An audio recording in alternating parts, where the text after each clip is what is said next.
आज दिनांक 30 मार्च 2026 रोजी पंचायत समिती हिंगोली येथे माझं गाव आरोग्य संपन्न गाव या संदर्भात माननीय गटविकास अधिकारी माया वानखडे यांच्या अध्यक्षतेखाली बैठक घेण्यात आली। या बैठकीमध्ये समितीचे सर्व सदस्य उपस्थित होते।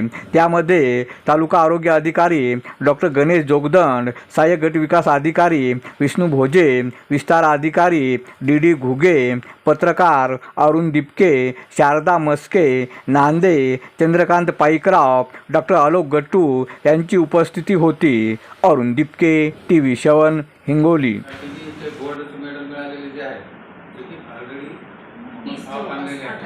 एमपीडब्ल्यू आरोग्य सेवक ऍक्टिव्ह आहे त्यांना पहिल्यांदा पोस्ट करू आपण। त्याच्यामध्ये आपल्याला एप्रिलमध्येच ग्रामसभा घ्यायची, एप्रिल किंवा मे मध्ये चालते का? आमची ग्रामसभा असेल पहिली मॅन्डेटरी एप्रिल किंवा मे मध्ये होते। हा मी GR सोबत लावलाय, काय म्हटलंय जवळपास 52 पाणी एप्रिलच म्हटलंय का? एप्रिल किंवा 15 एप्रिल पर्यंत आपल्याला 15 एप्रिल सदस्य आहेत आणि NGO जे आहेत ती एक सदस्य आहेत। पत्रकार संघ प्रतिनिधी म्हणून आपल्याकडे आलेले आहेत, ते पण सदस्य आहेत आणि तालुका आरोग्य अधिकारी मी सदस्य सचिव आहे।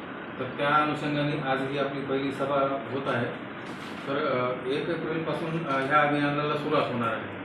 तर या अभियानाचा आहे याच्यामध्ये सुरुवातीला तालुका स्तरावरती एक समिती स्थापन करण्याचं सूचना दिलेल्या आहेत। त्या अनुषंगाने त्या इंडिकेटरमध्ये पुढचं वर्षभर काय काय प्रगती झालेली आहे याचं मूल्यमापन आपण समितीमार्फत करणार आहोत। तर हे मूल्यमापन दर महिन्याला असणार आहे।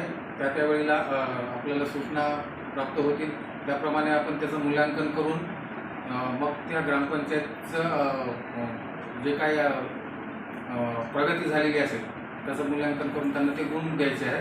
त्या गुणानुक्रमे त्यांचं ते पारितोषिकासाठी मग ते निवडले जाते। तर असं या अभियानाचं स्वरूप आहे। तर सुरुवातीला आपल्याला मॅडम